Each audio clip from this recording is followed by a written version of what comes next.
महाभारत में बहुत से योद्धा थे, बहुत से राजा थे, बहुत से रणनीतिकार थे।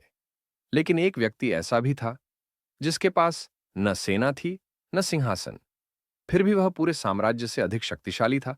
उसका नाम था विदुर। विदुर दासीपुत्र थे, इसीलिए वह राजा नहीं बन सकते थे। पर यही वह व्यक्ति था जिसे स्वयं कृष्ण नीति का झाता मानते थे। हस्तिनापुर की सभा में जब भी कोई निर्णय लिया जाता, विदुर सबसे अंत में बोलते थे, और जब बोलते थे तो शब्द नहीं, भविष्य बोलता था। द्यूत सभा के दिन जब द्रौपदी को सभा में लाया गया, तब सबसे पहले विदुर खड़े हुए। उन्होंने स्पष्ट कहा, यह अधर्म है, यह राज्य का विनाश होगा। पर सभा ने उनकी बात नहीं सुनी। उस क्षण विदुर समझ गए थे कि अब शब्दों का मूल्य समाप्त हो चुका है।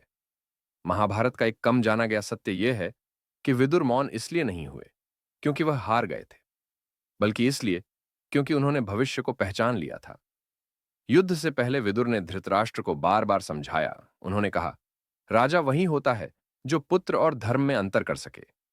पर धृतराष्ट्र पिता थे, राजा नहीं।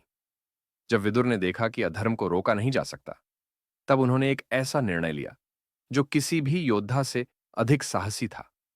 उन्होंने राज्य छोड़ दिया।